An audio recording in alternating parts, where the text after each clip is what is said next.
que o Zambelli me ligou e falou assim, fica com a escola bíblica, eu quero que você conte a sua experiência. E daí eu lembrei dessa coisa assim, quais são as minhas memórias, né? E elas são extensas, então eu tive que fazer uma seleçãozinha aí. Eu queria apresentar alguma coisa, pelo menos em parte, que eu usei bastante quando eu estava para começar o meu ministério em tempo integral, e eu meditei muito no primeiro capítulo e parte do segundo capítulo de Neemias. Embora seja do Velho Testamento, eu achei que falava de conceitos missionários, né? E eu entendi que ele aborda 4 pontos importantes, e isso tem me ajudado nessa minha caminhada. E daí teria esse acróstico: conhecer, orar, contribuir e ir. E eu quero trabalhar um pouquinho com vocês isso e também rechear com uma série de lembranças minhas ao longo de uma caminhada longa aí. Então eu enxergo que o primeiro passo para você ter uma caminhada ou responder de alguma forma ao ID de Jesus, conhecendo o que é o campo missionário. E esse campo missionário é alguma coisa que pode ser extremamente vasto, né? Então, quando a gente abre o livro de Neemias, nós temos aqui só uma apresentação, né? Palavras de Neemias, filho de Acalias, no mês de Quisleu, no 20º ano, enquanto eu estava na cidade de Suzã. Ou seja, essas datas aqui são importantes para entender um pouquinho lá no restante do livro, mas Neemias morava na cidadela de Suzã, onde era a sede do Império Persa, com o rei Artaxerxes.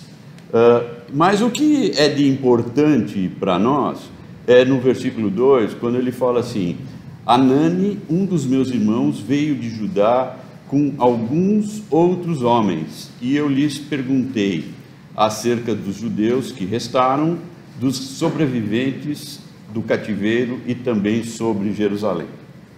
E nessa frase aqui, eu quero destacar essa questão de que ele perguntou. Então, acho que uma primeira característica para você querer conhecer o ID de Jesus é ser um perguntador, ou seja, ser alguém que pergunta, né, a respeito do campo, para quem tem informações, no caso, o irmão de Anani. Irmão de Anani não, o irmão de Neemias. Então, o primeiro, se a gente for pensar no primeiro passo do conhecer, é a nossa curiosidade. E é interessante que algo que não me agrada nos meus alunos que eu tive aí no meio rural, eu sempre quero explorar a curiosidade deles, e eles são muito pouco curiosos, e eu sou o contrário, sou curioso de tudo. O Felipe tá comigo lá na casa do Robson, e ele é auditor fiscal. Não tem nada a ver com o que eu me interesso, mas eu quero saber, e fico conversando com ele para saber um pouquinho. Aprendi um pouquinho de um imposto que eu nem sabia exatamente que existia.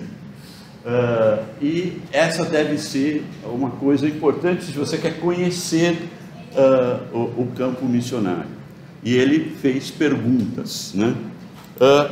E o importante que aqui é que o irmão de Neemias respondeu, e você tem que se interessar pela resposta. Não pode ser simplesmente alguma coisa que você pergunta por educação. Como que você vai? Mas você não está interessado em como a pessoa vai, né? E ele respondeu, e aí teve o início de todo esse processo, onde eles falaram: aqueles que sobreviveram ao cativeiro e estão na província passam por grande sofrimento e humilhação. O muro de Jerusalém foi derrubado e suas portas foram destruídas pelo fogo. Ou seja, a situação era muito ruim. E daí a gente pode perguntar: poxa, mas esses acontecimentos aconteceram 150 anos depois que Jerusalém foi invadida e destruída, e o templo também foi destruído. Será que ele não sabia? Né?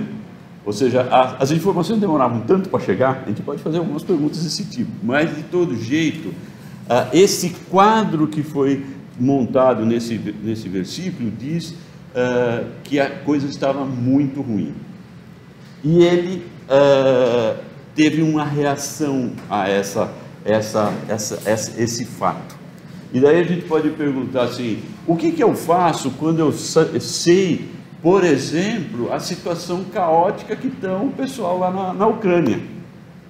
Se é só para saber, ou não faz diferença eu ouvir isso?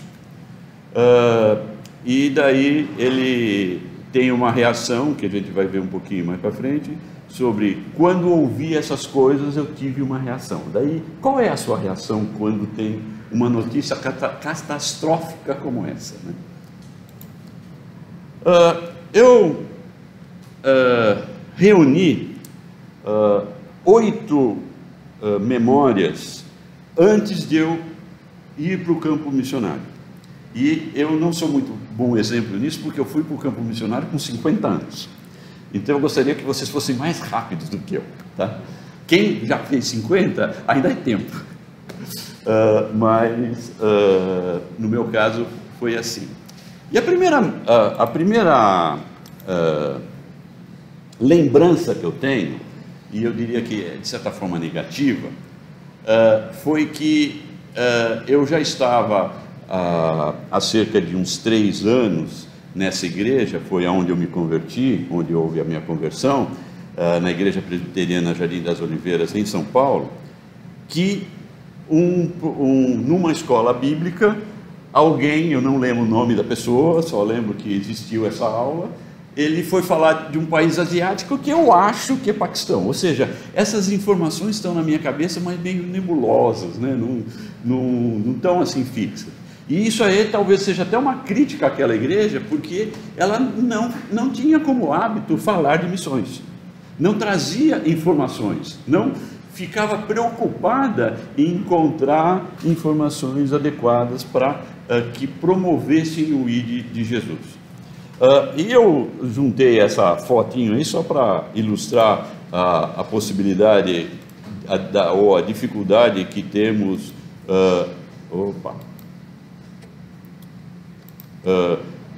Quando falamos de um povo muçulmano. A segunda vez que eu tive uma informação consistente a respeito disso foi anos depois, em 83. Eu acho que essa primeira foi lá para 78, ou seja, uma lacuna de uns 5 anos mais ou menos, sem informação nenhuma, né? Eu lembro que eu estava numa coinonia. A coinonia naquela época era para recém-casados.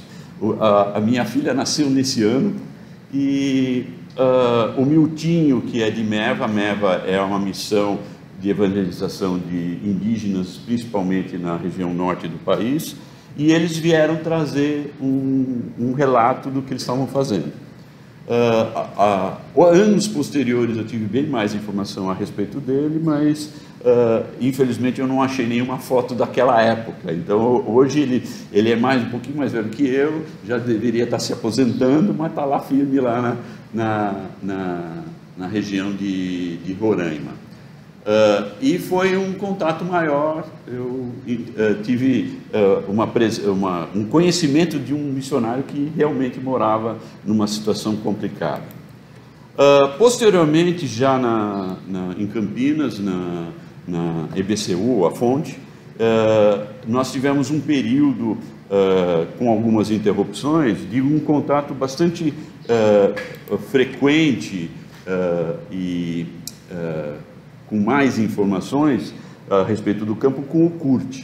E eu acho que ele me influenciou muito para eu desejar ir para missões. E isso também foi alguma coisa que foi muito interessante, um passo a mais. Mas vocês estão vendo que é tudo com passos lentos, né? E outra coisa que fez bastante diferença para mim foi quando eu recebi um fragmento de um jornal falando de tradução de Bíblia pela Wycliffe e a necessidade de software para isso. E daí eu falei, poxa, eu posso servir com a minha profissão. E eu comecei a achar fantástico aquilo, né? Embora foi uma informação que chegou a mim, mas eu não trabalhei efetivamente naquele momento. Daí, somente em 90, que você vê que já passou um bom tempo, eu fui fazer uma viagem missionária. Eu fiz o que esses jovens vieram fazer aqui, né? E foi interessante que eu tive a oportunidade de ir com um missionário num local que só moravam duas famílias, à beira do canal lá. É uma região que tem canais perto do mar, né? E fomos até essa casa dessas duas famílias, e enquanto o missionário falava e evangelizava aquele pessoal, eu estava preocupado só com as formigas que subiam no meu pé. Então, não foi assim aquele contato mais amigável, né? E foi interessante que em mais ou menos em 94, não tenho certeza exatamente do ano, eu fiquei encantado de ver uma outra coisa.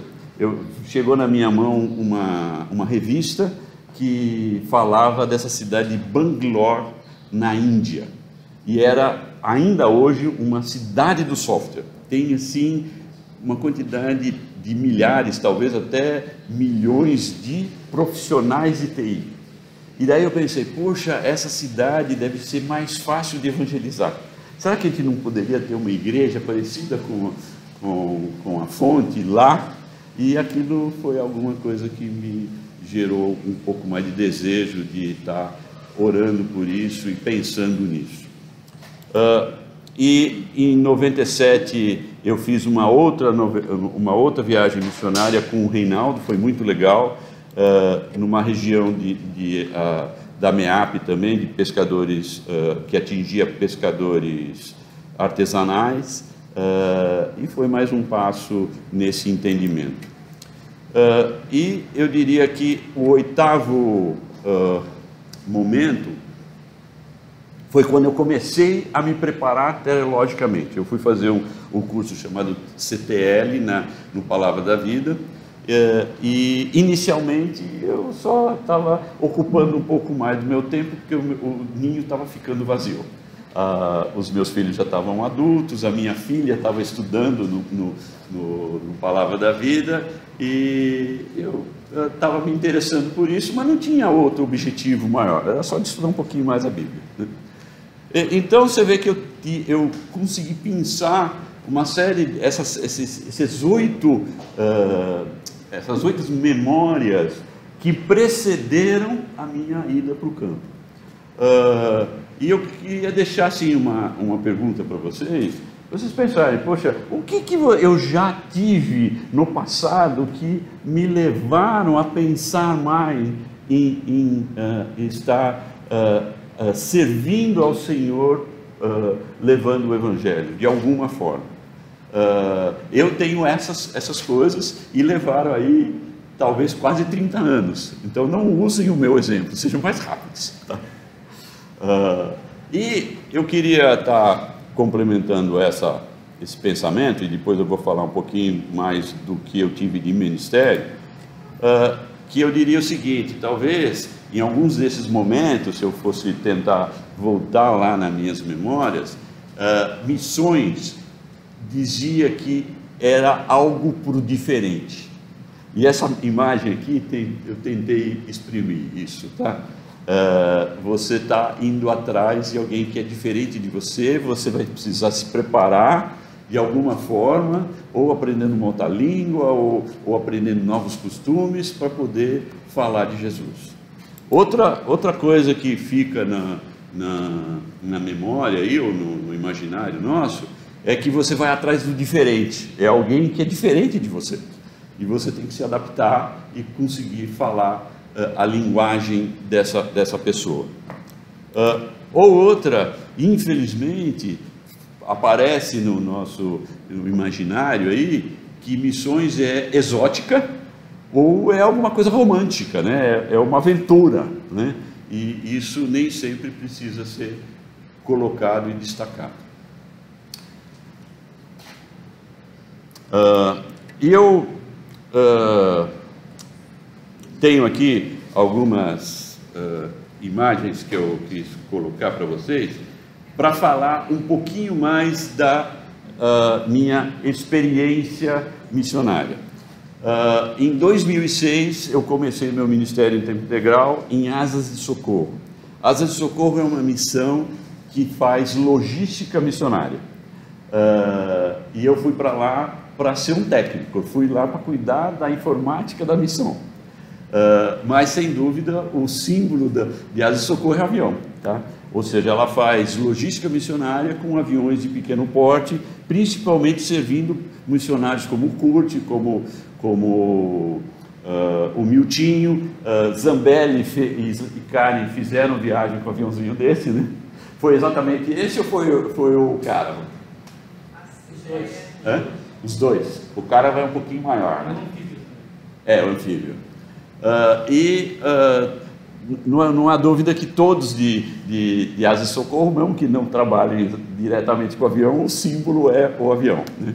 E isso aconteceu em Anápolis, Goiás. Eu estive lá por 5 anos.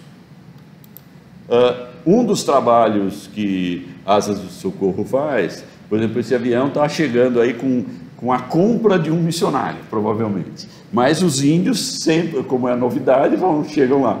Não sei se vocês, como que era a chegada do avião. Os índios ficavam lá pertinho, desse tipo, né? Então isso era a coisa assim, talvez principal que Asas de Socorro fazia. Mas algo que foi muito legal para mim foi participar de viagens missionárias, eram chamados de projetos ID. E essa foto aqui foi tirada no ano que eu cheguei. E para mim foi assim uma coisa fantástica, muito legal. Tinham 350 pessoas de diversas partes do Brasil, na cidade de Teixeira de Freitas, no sul da Bahia. E essa era a equipe que eu cuidava, parte do grupo, tá? E tivemos lá uma semana evangelizando essa cidade.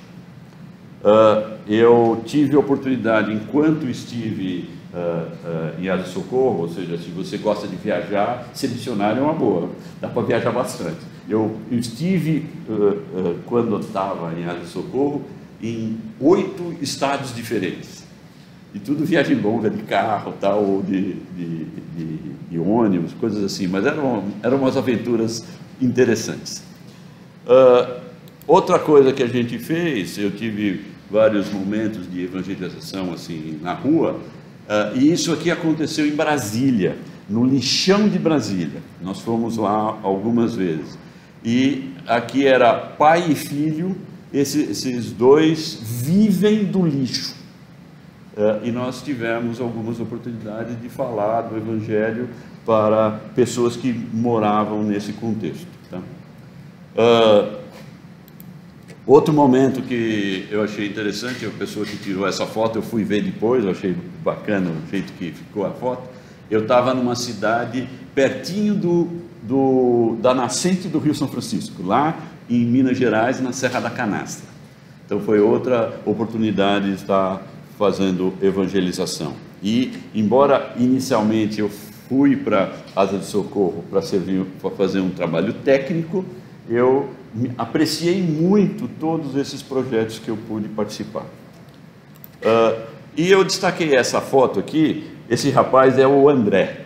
O André é uma figura, ele mora em Sorocaba, é evangelista, ele evangeliza até árvore, e ele teve um passado complicado, ligado a drogas, música, e ele teve uma conversão genuína e gostava muito de estar nesses projetos, e esse também foi uma coisa legal, de conhecer irmãos improváveis de vários lugares do Brasil e até de fora, né?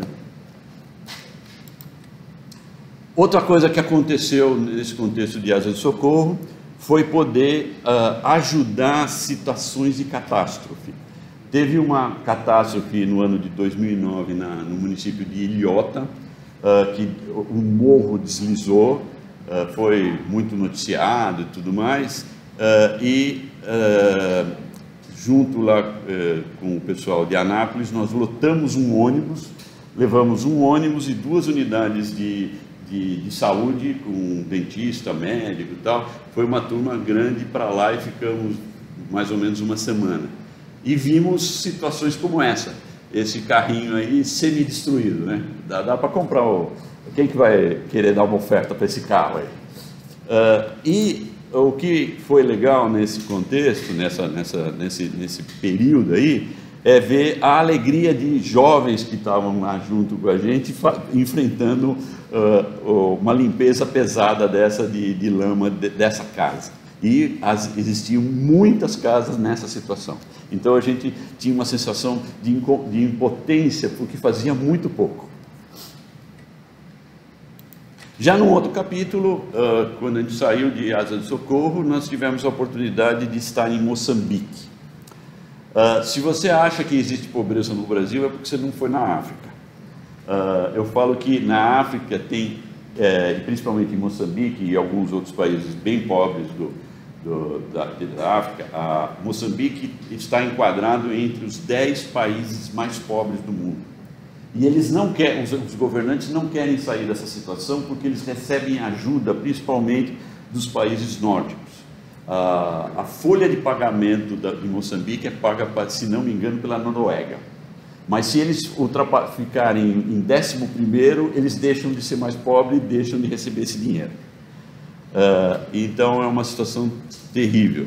E no período que a gente esteve lá, a gente teve um mês, teve um médico da nossa igreja lá de Campinas, indo lá para fazer uma clínica, e o Paulo ficou... Opa! O que aconteceu?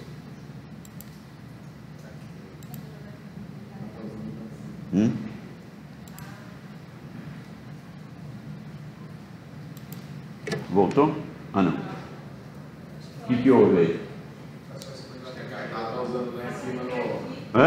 Na aula dos criados para debater. Tá bom. Então vocês estão com a memória daquela família lá, né? A Bia carregando um bebezinho. Essa senhora chegou lá e o Paulo, que é o médico, viu que ela estava numa situação crítica, mas não tinha nem possibilidade de mandá-la para um hospital. E foi uma coisa que causou bastante dificuldade para ele, e nós vimos muito disso. A pobreza é marcante lá, mesmo assim, o que a gente notava era uma alegria naquele povo. Eles eram bastante alegres e a gente não sabia exatamente o porquê. Opa! Fazer aquele processo de novo.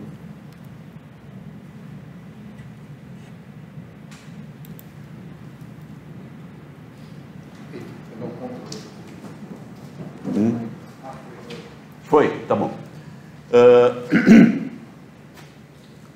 E nós pudemos estar lá num momento que o missionário, nosso amigo, estava passando por uma crise bem difícil, física, emocional e espiritual. Para vocês terem ideia, um colega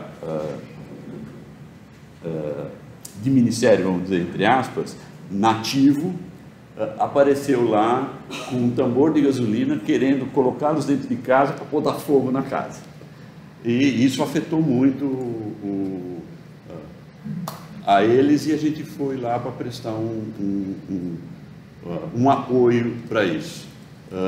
E tinha um grupo muito significativo que ouvia a palavra de Deus, muita criança, muitas mulheres, tá?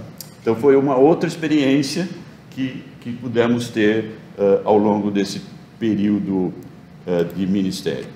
Outra coisa interessante que aconteceu, ou seja, são coisas que você não planeja, mas Deus nos presenteia, foi conhecer Cuba. Eu estive em Cuba por 10 dias, e lá realmente tem carros antigos, mas bem caprichados. Eu tirei foto até para mostrar. E aconteceram coisas interessantes nessa viagem. Por exemplo, eu apreciei muito conhecer esse casal. O Vasquez era o diretor de um seminário em Baracoa, perto daquele lugar famoso lá dos Estados Unidos, como chama? Guantánamo. Eu passei pertinho de Guantánamo na viagem. Aprendi bastante com ele, embora tenha sido um período curto. E falei com ele há poucos dias aí, mas ele é um pouco mais velho que eu, já está aposentado, ou jubilado, como eles falam. Mas teve uma experiência que para mim foi muito marcante. Não sei se dá para perceber, mas isso aqui o sol ainda não tinha subido. Isso aqui não é só um amontoado de gente, era um culto da ressurreição na Páscoa, e era o único dia do ano que essa igreja conseguia se reunir totalmente. A igreja tinha espaço para mais ou menos 300 pessoas, mas tinha 1.500. Então elas precisavam se revezar, não dava para estar sempre no mesmo local. E eles tinham uma pessoa da igreja que tinha uma fazendinha, então essa reunião acontecia num pasto. E era o único dia no ano que a igreja conseguia se reunir totalmente. E recentemente eu tive notícias, o pastor dessa igreja precisou sair do país porque estava havendo um pouco de perseguição novamente por causa da pandemia. A situação ficou mais crítica lá. Lá a igreja é saudável, ela é assim, animada. A gente viu coisas bacanas, assim, do tipo deles tirarem leite de pedra, né? Coisas que são muito simples para a gente, eles acabam tendo eles conseguem fazer. E inclusive esse evento me chamou muito a atenção. Eu fiquei muito emocionado quando participei desse culto. Então foram marcantes na minha vida. E isso aqui foi o seguinte: esse grupo aqui é um grupo de estudantes de medicina de Angola. E daí, no contexto do culto, eu chamei um dos líderes dele e falei: vamos fazer uma reunião de oração em português? Porque Cuba fala assim em espanhol e tal, né? E foi muito agradável. Eu estou meio escondido aqui, mas foi um momentinho bacana com esse pessoal. Daí, vindo para mais perto, eu queria falar um pouquinho do outro período de ministério meu, que foi do seminário digital, sede. E aqui é uma foto que eu gostei, porque mostra vários ângulos aí da filmagem de um curso. Estava sendo gravado o curso de profetas maiores. E também para mim foi uma coisa muito legal conseguir fazer a produção desse curso. Alguns cursos eu eu que consegui fazer, inclusive teve uma reforma do estúdio, então várias coisas inusitadas para o meu contexto técnico que eu consegui fazer, foi muito agradável. E o que eu também gostei demais de fazer foi estar nessa cidade de Tianguá, não sei se vocês sabem onde fica aí no Ceará, e essa turma, eu fiz questão de tentar visitá-los, foi a melhor turma de sede. Eles fizeram 17 matérias. E o grupo foi persistente, isso aconteceu por volta de 3 ou 4 anos, e foi muito agradável estar com eles. Inclusive descobri que esse senhor aqui chegou na igreja e o pessoal falava do sede, e ele quis ir lá assistir às aulas, mas ele não tinha entendido o evangelho ainda, e ele entendeu e se converteu assistindo aulas. Então foi algo precioso para mim também. Nós também, dentro desse contexto do sede, participamos de inúmeras conferências, onde tinha um espacinho para falar do sede, eu ia, e viajei também por alguns lugares do país para isso. Eu estive aqui em Juazeiro do Norte em uma ocasião, e isso aqui aconteceu em São Paulo, uma exposição chamada Expo Cristã. Então foi também uma atividade que a gente desenvolveu, e são coisas que a gente vai pegando para fazer. Eu não estava necessariamente preparado, mas fui atrás. E agora, falando alguma coisinha desse período que eu estive aqui em Paulo Afonso, eu destaquei um primeiro momento que era o pessoal chegando, eu estava junto, na primeira viagem para aqui a região de Paulo Afonso, que a gente fez o trabalho na cidade de Delmiro Gouveia. Eu não tinha mudado para cá, foi antes da minha mudança, e foi bem agradável ter todos esses grupos, inclusive o que está tendo hoje aqui. Eu quis destacar essas duas imagens aqui, porque nos dois casos eu tirei foto porque eu estava entregando o aparelhinho da Bíblia Falada para 2 cegos. Eles eram irmãos, né? Ou são irmãos ainda, talvez, mas nós tivemos a oportunidade de falar do Evangelho com eles um período longo. Toda semana eu ia lá e a maior parte do tempo eu falei do Evangelho de Marcos para eles, e os dois já faleceram, tá? Faleceram aí há algum tempinho aí, mas a gente teve a oportunidade de estar com eles, então foi algo bastante agradável. Eu tive muita atividade em sala de aula, mas o que vocês aprontaram para mim na semana passada já mostrou, né? Então eu acabei não querendo enfatizar isso. E eu quis pegar uma imagem dessa, a Júlia está aqui, aqui é meu filho, estavam os meus filhos, os meus netos, e a Naila estava aqui, o Lucas estava aqui. Isso aconteceu na Lagoa do Negro, um povoado de glória. E esse rapaz aqui é o Vitor, e essa mocinha é a Clara. Nós estivemos lá com eles um bom período falando do Evangelho para eles. E esse rapaz, o Vitor, agora ele é garçom no Rancho da Carioca. E nós estivemos lá recentemente, e ele já apareceu lá do meu lado, todo orgulhoso, porque agora ele virou sushi-man. O Jean, que foi outro, ele foi aluno meu no Dionísio. O outro rapaz, que é o Jean, que está lá no Rancho da Carioca também, uma vez que eu estava lá, veio todo orgulhoso por mostrar a chavinha da moto que ele comprou.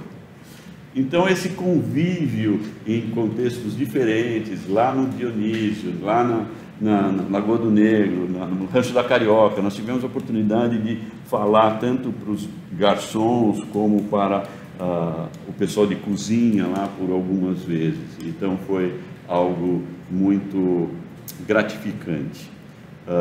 Ou seja, estar no ministério é ser diverso. Está lá ensinando alguma coisa de robótica, alguma coisa de programação, de informática básica, mas também estar convivendo e ser alguma referência e falar de Jesus. Eu estou vendo que o tempo está caminhando e eu vou me apressar aqui. A reação voltando para o texto, a reação de Neemias, quando ele ouviu a situação de Jerusalém, ele sentou e chorou. E daí eu queria fazer a pergunta: em que situações você sentar e chorar? O que foi crítico? Foi alguma coisa que serve para o reino de Deus? Ou foi a unha encravada que estava doendo muito? Né? Então, essa reação de Neemias fez toda a diferença ao que ele fez depois. Então, lembrando que o conhecer, o receber informações é fundamental, mas o que você faz com ela? E isso foi importante. E ele passou dias lamentando, jejuando e orando ao Deus do céu. Analisando o texto, a gente vai verificar que ele ficou nessa situação 6 meses. Tá? O que aconteceu na sua vida que fez você sentar e chorar por 6 meses? Isso pode até pensar, é uma grande depressão, né?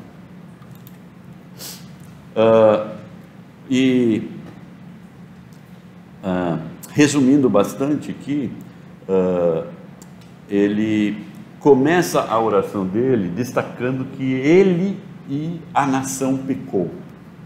Então, a primeira reação a uma situação dessa foi de reconhecer pecados. Você, para pedir algo para Deus, você precisa primeiro se limpar e confessar os seus pecados. E é interessante que ele fala que agimos de forma corrupta e vergonhosa contra ti e não temos obedecido aos mandamentos, aos decretos e às leis. Então é um reconhecimento que é um negócio longo, né? E daí ele vai falar com Deus de uma maneira interessante. Lembra-te. E ele foi atrás da palavra para dizer o que ele ia orar. E daí ele lembrou o que ele falou para Moisés: se forem infiéis, eu os espalharei entre as nações, mas se voltarem, e esse mais é importante, se voltarem para mim e obedecerem os meus mandamentos e os puserem em prática, mesmo que vocês estejam espalhados pelos lugares mais distantes debaixo do céu, de lá eu os reunirei e os trarei para o lugar que escolhi para estabelecer o meu nome. E daí ele realmente começa a fazer o pedido. Estes são os teus servos, o teu povo, tu os resgataste com grande poder e com braço forte. E agora no versículo 11 ele faz realmente o pedido: Senhor, que os teus ouvidos estejam atentos à oração desse teu servo e à oração dos teus servos que têm prazer em temer o teu nome. Faze que hoje este teu servo seja bem sucedido, concedendo-lhe a benevolência deste homem. Nessa época eu era o copeiro do o desenrolar da história, e eu não vou entrar nela, vou terminar aqui. Ele precisa de recursos. Não adianta ele chegar à conclusão de que ele precisa fazer alguma coisa. Ele chega à conclusão de que ele precisa de recursos. E aí está o contribuir, que eu não vou entrar nos méritos disso. Mas ele pede a Deus que ele use aquilo que está materialmente disponível para que a coisa possa acontecer. Então, o pedido dele é: quebra o coração do rei para que ele possa nos ajudar, que ele possa ser um instrumento na mão de Deus para que isso aconteça, que esses muros possam ser erguidos novamente.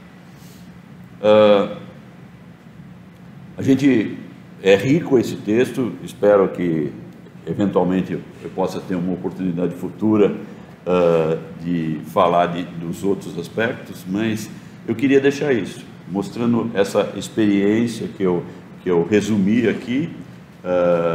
São 16 anos de ministério. Eu estou entrando por um outro capítulo que é o que está sendo vislumbrado, vou ser um aposentado. E claro que vou servir na igreja, mas com outro contexto. Mas Deus me deu